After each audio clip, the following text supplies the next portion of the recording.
We're live? Oh, great. We're live, Mick. Fantastic. I enjoyed hearing you. I think I probably don't have to do the surgery now. I think you showed probably more cases than I will, but I'll sure do the best to work on good old Peter Sheraton here, who unfortunately was born without 4 second bicuspids, and he was missing another first molar later in life in the military. But he's on his upper right side. He has a missing, congenitally missing upper left second bicuspid, and or upper right, sorry, and he's never gotten it restored over the years. And he thought that this might be a good opportunity to put an implant in. The interesting thing, however, is that over the years, he's over 21 years old now. Obviously, you'll see with his mustache, but. He has had some drifting of the teeth, and so normally we would put probably a 5.0 millimeter or 5.0 implant in this area, and currently we're lucky to get a 3.5 in, and so that's what we're going to do today is put a 3.5 millimeter implant in. With good luck, we'll put the provisional on and have him on his way back to Melbourne tonight because he wants to make the party, and we've already given him permission that he can eat anything he wants tonight because we're going to put it slightly out of occlusion, and so he'll be boogieing around hopefully in Melbourne in a few hours.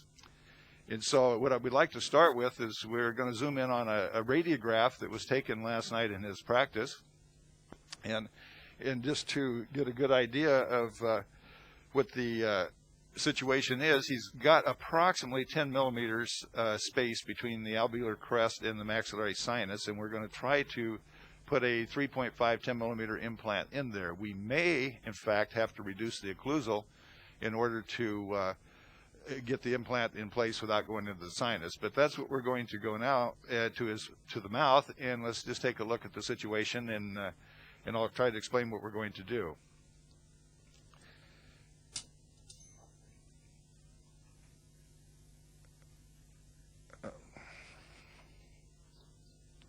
Okay.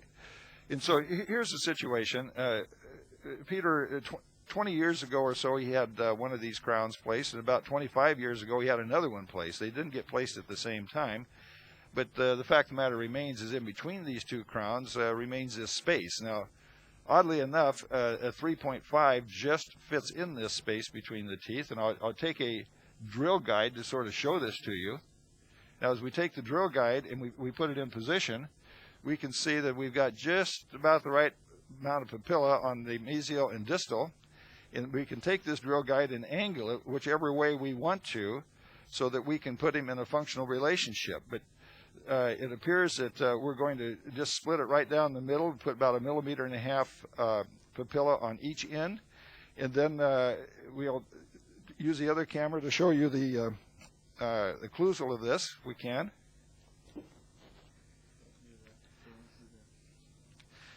Yes, and so on the occlusal, again, we can angle it any way we want. If you can see me move the drill guide around, and we can also go buccolingual. And so we've got a perfect position with this drill guide, because as we switch back to the other camera now, we will see that in this position right here, that drill guide is exactly the shape of the top of the implant we're going to put in there. So this absolutely replicates the no blood direct implant. And by using this, we have a great time in the laboratory situations, as well as in the patient's mouth. So I'm going to put this on a 2.0 drill.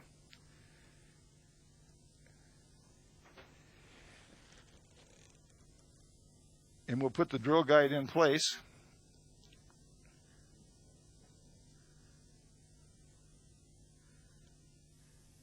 Again, making it mesial distal, just about as good as we can get it between the two teeth.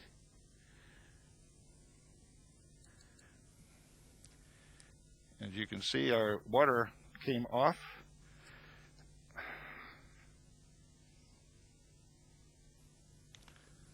And so now we're going to go back again to position our drill guide. Again, we'll space it right between the two teeth. Am I lined up? Yeah, that's good. Yeah, that's good. Just a bit more closer. What's that? A bit more closer.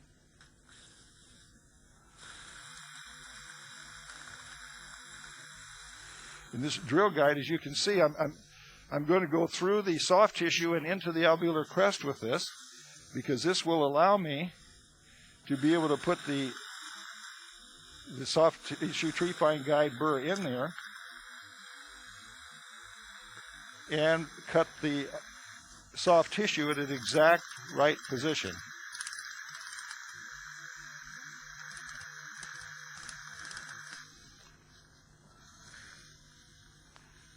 So we'll take this out.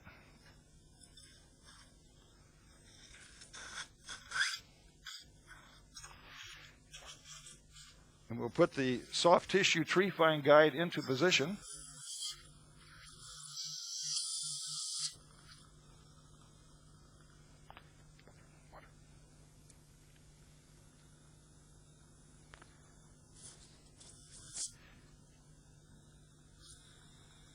And so now that we have it in position here, we can check for our last time to see is it the position we want between the first molar and the first bicuspid.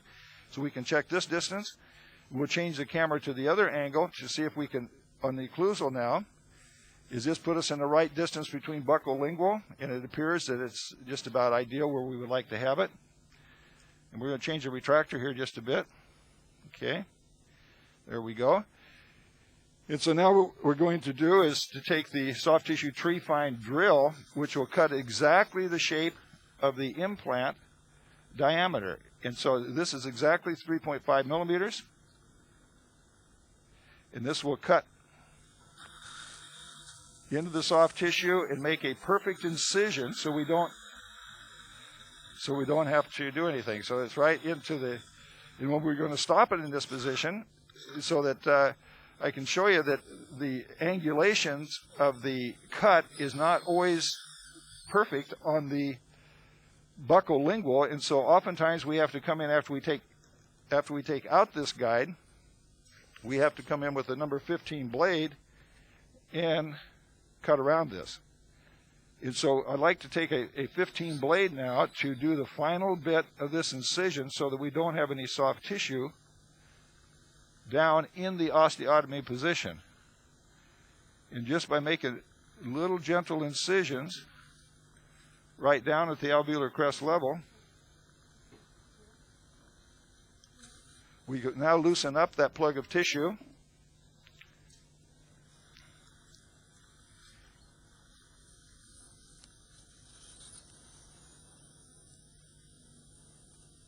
And remove it out of the osteotomy area. Water. Huh? Okay. And so now that we've got the tissue out of there, we can start drilling our 3.5 10 millimeter hole. We'll put a burr in place.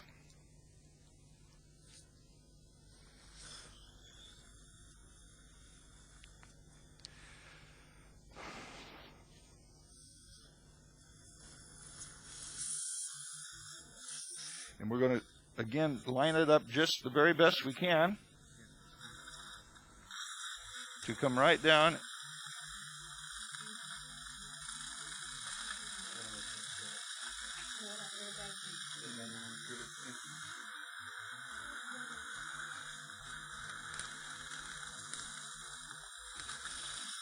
Now we got very little clearance to the sinus. This is why we're drilling very carefully. But what we want to do now is stop.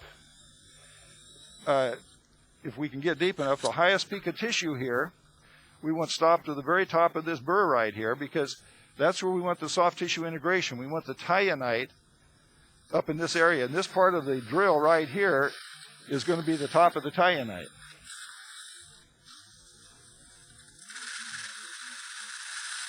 So we'll drill very carefully here, just so we can get it down further.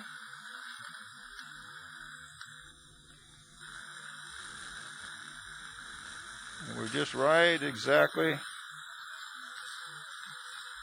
almost exactly where we want to go here.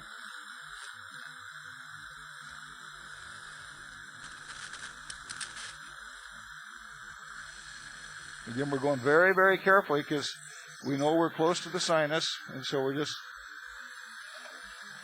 very lightly drilling in here.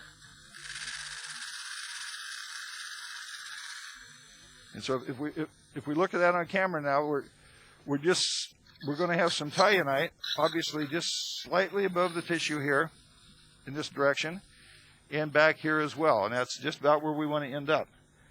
Now, another thing we can do is right now I'm exactly on the sinus floor.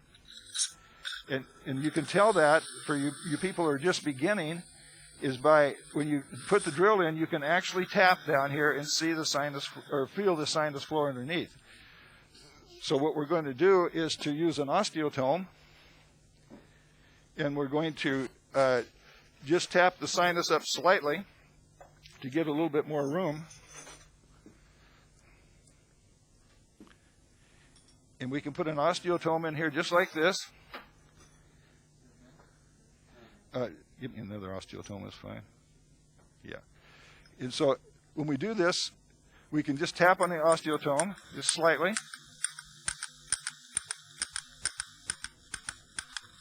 As you can see, it just very slowly moves that osteotome up and will move the floor of the sinus wall.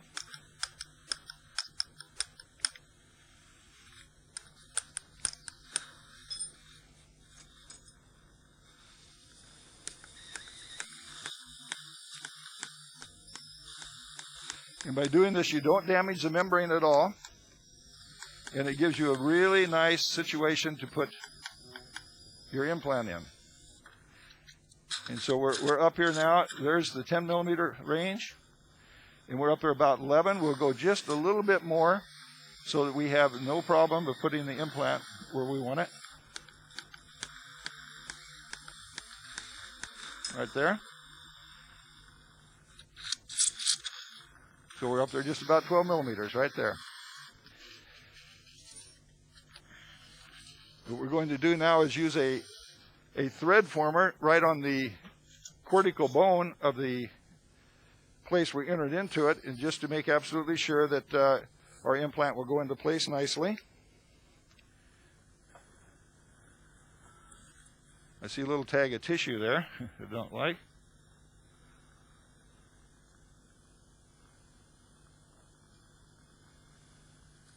Maybe it'll come out with a thread former. Let's see. Okay.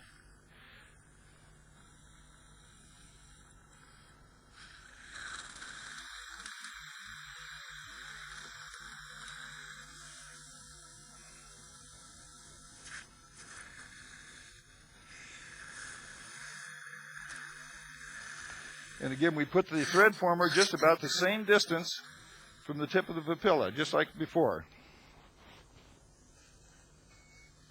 And then we'll back off the thread former.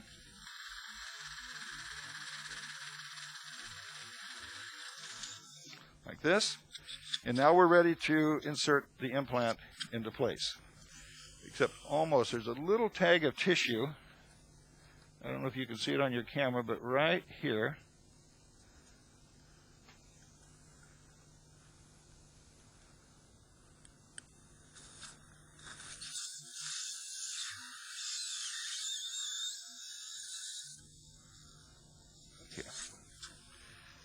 There we go, I think. Okay. Fine. Okay, so now our osteotomy is done. We're going to use, obviously, a narrow platform.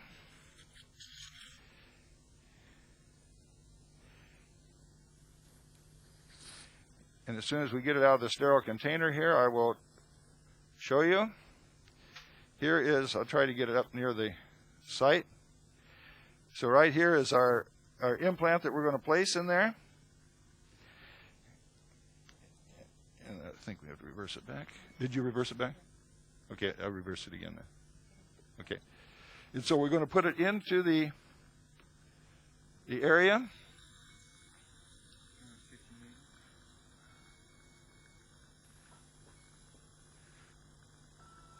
Yeah. And then it will just slowly rotate the implant right into place.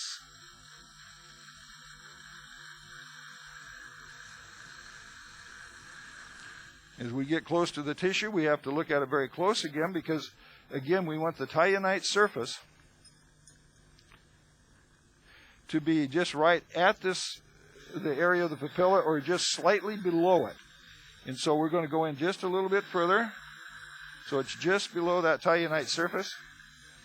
Okay, suction again, please. Thank you very much. I'm sorry. Yep. Okay, so where we are right now is the fact that we've got the tyenite just right at the tip of the tissue. And so that'll accommodate the papilla and the biologic width. And on the distal, of course, is there's more tyenite exposed because there's a higher papilla on the mesial than the distal. And that's why it is so important on these particular procedures to get in a position where you can prep it in the mouth and accommodate for the differences between the mesial and distal and buccal and lingual. Because it's almost impossible to have a preformed margin that will work in each and every case. And so in this particular patient, we can, if we want, even go another millimeter deeper, because you see the tyenite is actually right adjacent to the tip of the tissue. We know we have a gingival sulcus there. And so I'm going to just go about one more turn.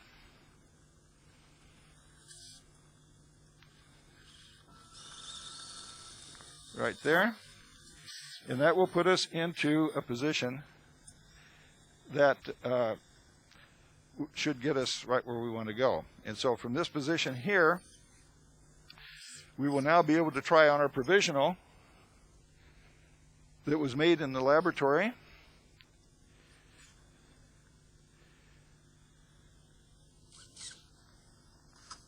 And we've got an actual bite splint here to tie on with it, or try on with it. And so if I can get it out of there, it is. Yeah, there we are.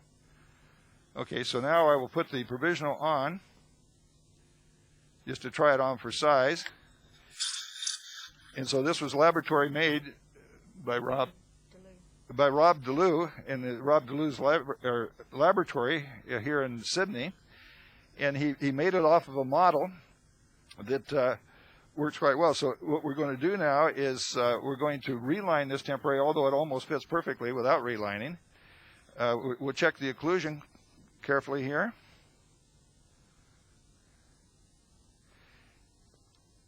And as we can see, there's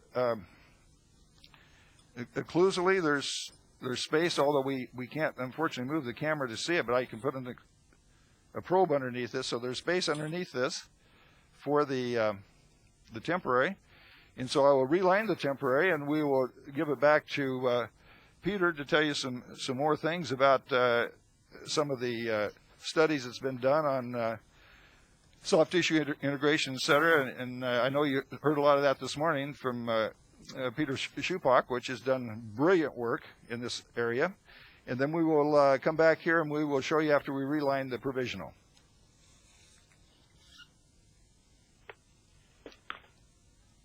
Thank you, Dr. Dragoo. That was fantastic. It really was a very tight space, but you made that look so easy. What has come up, ladies and gentlemen, over the years with respect to every new step in the progress we make is, well, what about the evidence base and what about the risk assessment? Today, these are very topical phrases. And so here is a new implant. So there are some of us that might say, but, you know, have you got any 25-year studies on this implant for us to feel that we're safe in using it? And this sort of thing comes up repeatedly. Well, we don't have 25-year studies, of course, on every new development, and we don't need to. A lot of what we have today and what we need to do is to extrapolate from the knowledge base that has been accumulated over a long time. And so we don't want to reinvent the wheel. Certainly there are new aspects to everything that do need to be appropriately studied, but we're certainly not going to reinvent the wheel on everything. So with something like Nobel Direct, the question might come up, well, what about, these single-tooth implants and flapless surgery and immediately loading them? Where's all the evidence to support that? Well, there's, of course, a lot. There's a lot of studies have been done on flapless surgery and immediately loading single-tooth implants in all areas of the mouth, and with a whole lot of different implants. Here are just some studies from last year that are appropriate to what we're talking about. So these studies are published in the last year. They're all to do with Nobel Biocare implants in different areas of the mouth. So we feel quite confident with respect to this sort of surgical procedure, a flapless, non-invasive, non-traumatic thing, that this does have a rational base to go ahead and use it tomorrow in your practice. We don't need to have 10 years follow-up on that before we can conclude We have that that hot seems water to be that you okay get. to do. Another commonly asked question is, well, hard tissue integration and the implant interface, TiUnite, was only a few years ago. I remember about 4 years ago when we began to introduce TiUnite and talk about it, that there was strong opposition to TiUnite. Now today, it's all people use. There's still some machine surface implants done, and there probably always will be, but essentially today the vast majority of people all around the world are using implant surfaces that have got some sort of biological advantage. And there is a lot of evidence now, and it's accumulating at a very, very rapid pace with respect to the biological response to TiUnite. And we have no concerns about using TiUnite. What about interface damage by heat and vibration and contamination? Well, this is something that certainly, yes, we have got to consider. We know that there are a number of techniques that we can use to protect the interface, the soft tissue and the hard tissue interface, and maybe the tooth socket that might not be totally filled, such as rubber dam, which is something dentists have used for a long time. It's all there. Dentists don't have rubber dam. It fits exactly So the template, we so you have don't other to repair it. procedures to use, and Bernard this afternoon earlier showed us other ways to do that. Studies, there are long-standing studies done over 10 years ago, 10, 12 years ago, that have studied this adequately. So we know by using proper protocols, proper You're drill right. It said here. pieces that won't grab and rip onto metal, that we can cut down these one-piece implants, and that there will be no significant damage by heat or vibration or any contamination if we follow the protocols.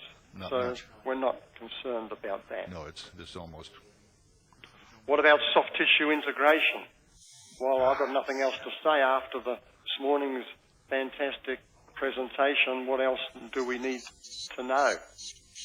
And of course, the other very interesting material that Peter presented, besides the soft tissue integration, was the business about plaque and pellicle attachment to TiUnite. Is this worse? Are we going to get more plaque around TiUnite that will cause an inflammatory response and maybe a marginal bone response? And the answer to that is no, we don't. We have evidence on that, so we are totally comfortable with that. Clinical trials. This always comes up. Where are the clinical trials? I want 15-year clinical trials on everything. I want 10-year, I want 5-year, I want something. Well, Noble Direct and some of the other more recent developments, we don't have those long-term clinical trials. And once again, I we can really don't need if they're available.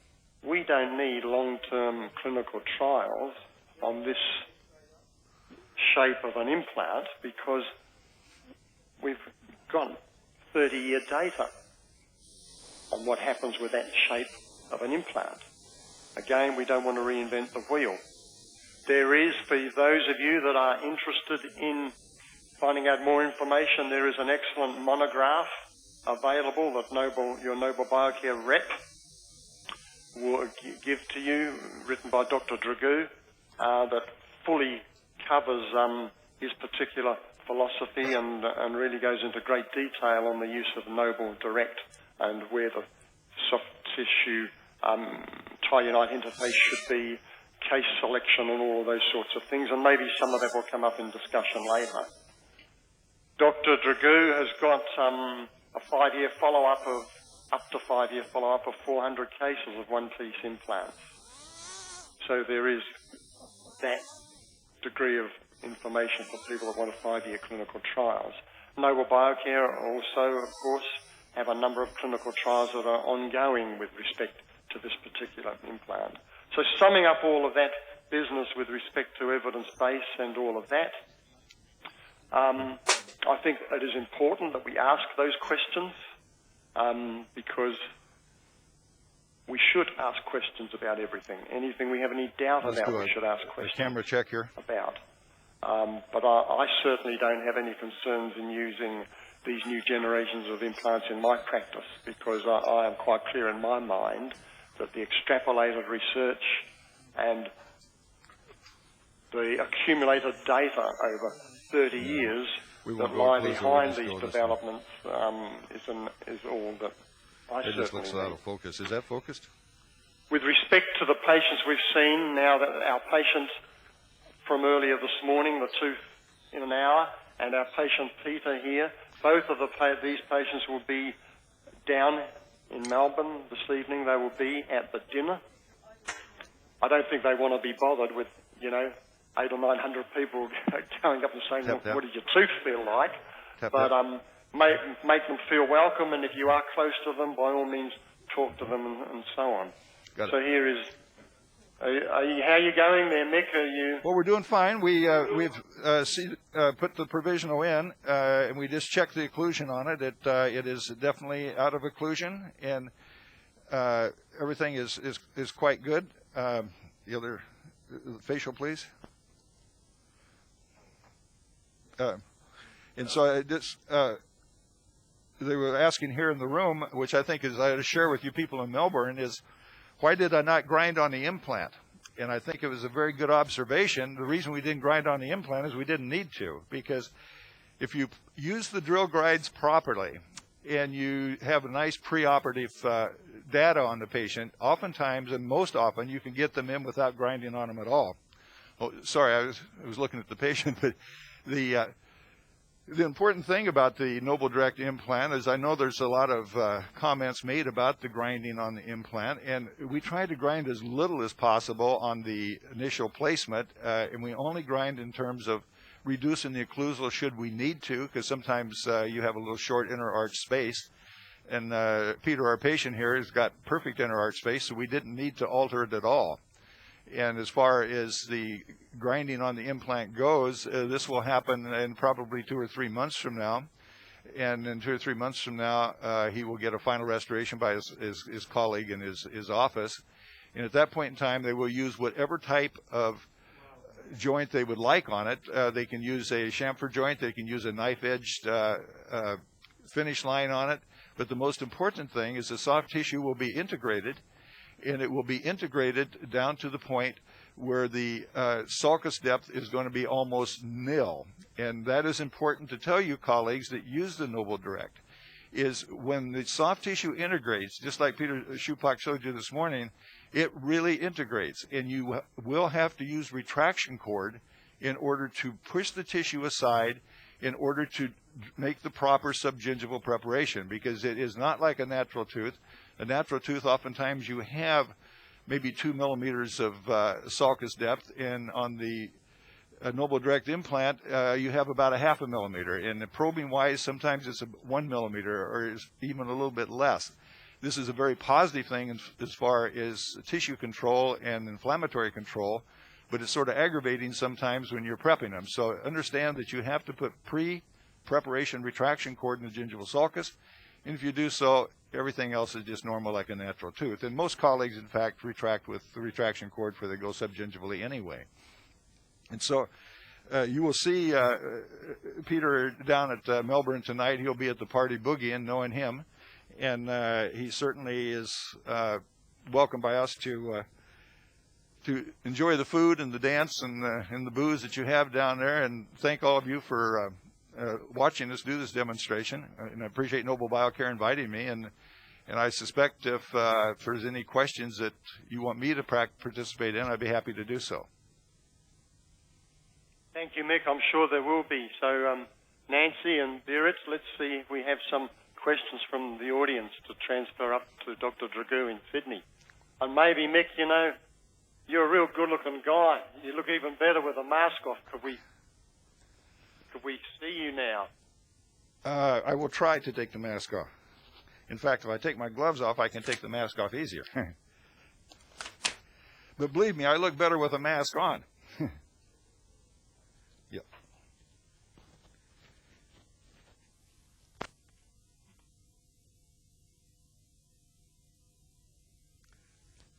Gentlemen, some questions for Dr. Dragoo?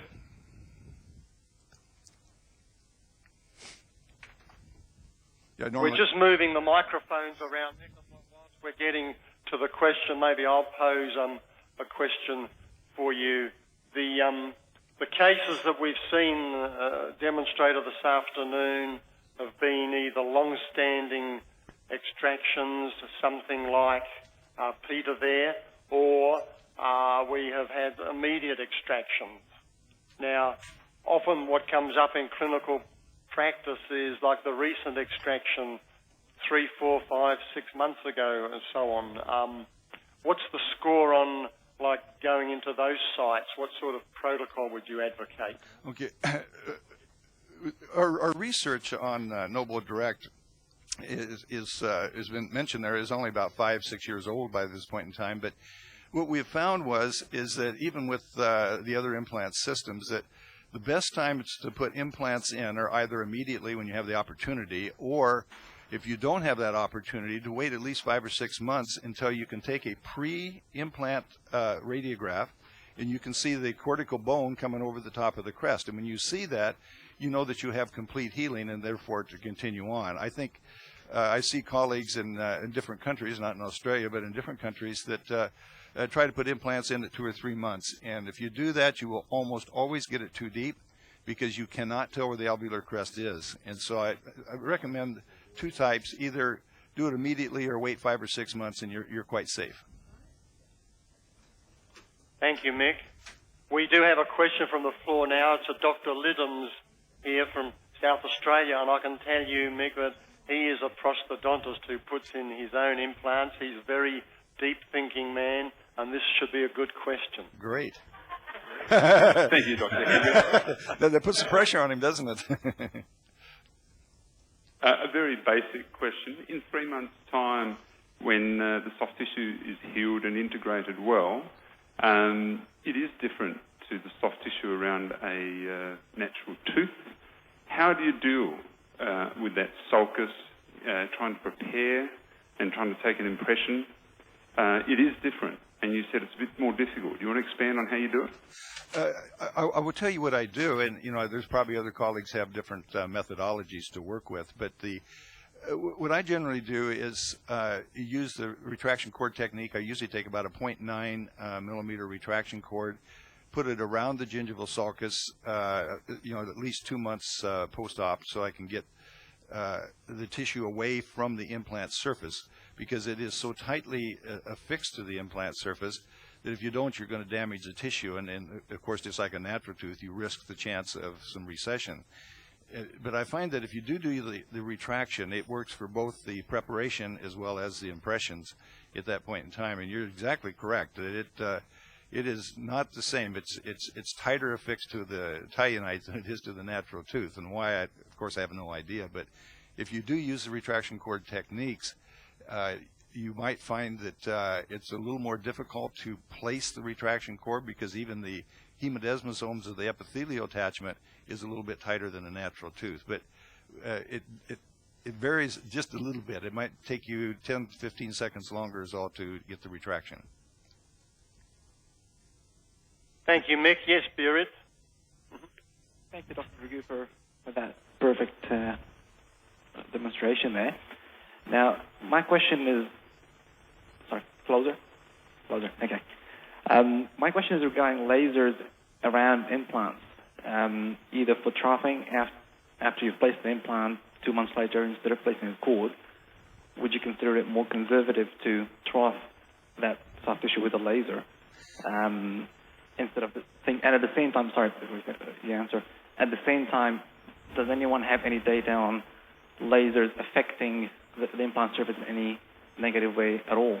Yeah. Because I've used it around implant, and it doesn't spark like it does with other metals. Uh-huh. So I hope I'm not doing anything wrong, but it surely doesn't seem to be affecting them. Well, it's a very interesting question you have there. Unfortunately, I have absolutely no working knowledge of lasers in the gingival sulcus around implants, and I'd be a little hesitant to even comment because I'd probably be wrong if I answered it. But I know there, as I mentioned on the answer to the last question, there are various techniques that have been used, and I don't know what a laser would do to the tie-unite surface if, in fact, it touched that in terms of the biocompatibility of the reattachment of the gingiva back there again. So unfortunately, I can't answer your question with any type of scientific or clinical experience behind me. Thank you, Mick. Yes, sir.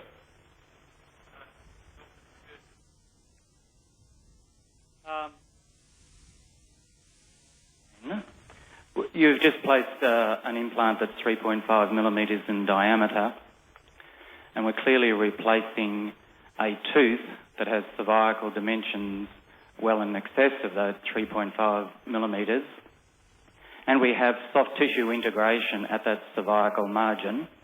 Can you describe to us how you develop emergence profiles, or do you leave restorations of these dimensions ridge-lapped?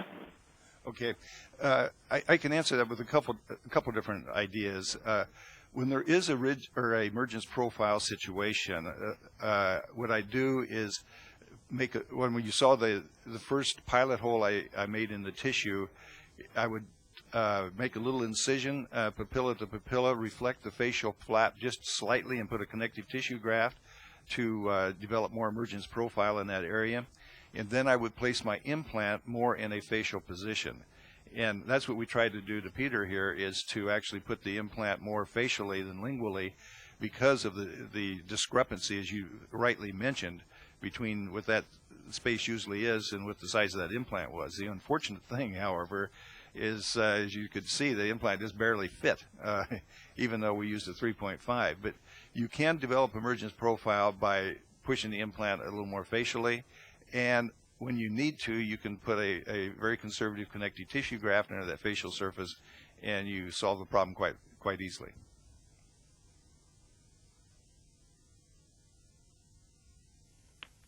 Thank you, Mick. Mick, I've just got one final question for you. It's a practice management question. Peter, the patient, is a dentist. He's a professional colleague. Did you charge your customary fee, or did you give him some sort of discount? It cost him a bottle of Dom Perignon champagne.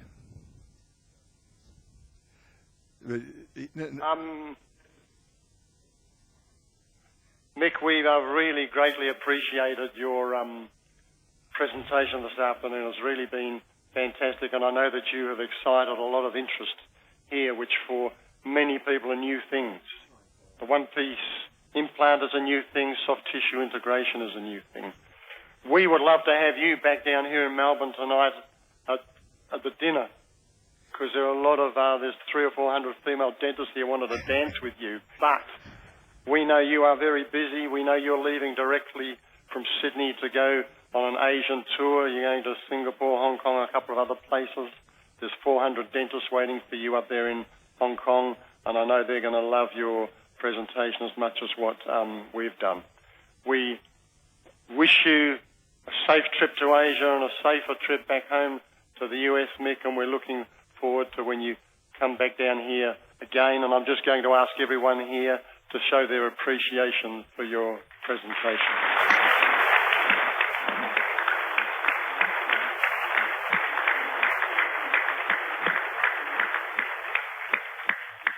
Well, thank you very much. I've enjoyed Australia. I've been to Australia before a number of times, about 15 years ago, and it's only become more beautiful. And I'm astonished at how Sydney's changed.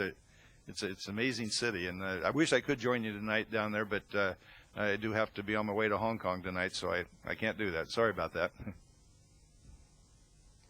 Last final thing, Mick, the patient, Peter, he looks like he's come to life.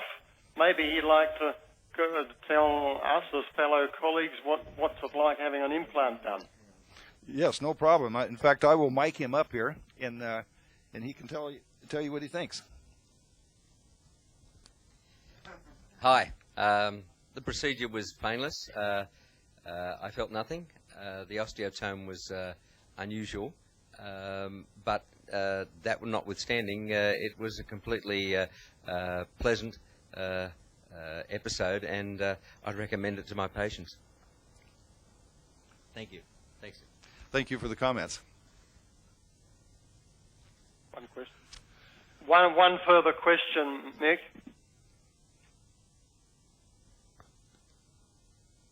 What our moderator down here, Professor Ivan Kleinberg, wants to know, because you know that his special field is neurophysiology, and he has a question addressed to Peter, the patient, and you might like to comment on this as well. Was tickling of the lining of the sinus a sort of pleasurable experience? The question to you was the movement of the sinus membrane a particularly pleasant experience? I didn't feel anything moving. I was waiting for something to give, but the impact of the osteotome is the only thing you're aware of. You're actually not aware of anything internally, but there is a sense of waiting for something to give, and it didn't. I'm glad for that answer, because I've never asked that question before. Okay, Mick, and with a final thank you to all of the team up there, everybody there with you from here down in Melbourne. Thank you, everybody in Sydney. You were just great. Could I allow Karen to introduce the staff of people here to you? Of course, thank you, Karen. We have Dr. David Dunn Demonstrator. here as support, and Jill, our coordinator, and Dr. Lidlow from Perth, who was obviously working with us this morning. And I believe the last gentleman is the one that did some of those videos you just saw in the first part of this program. So thank you very much, Melbourne. We'll see you later.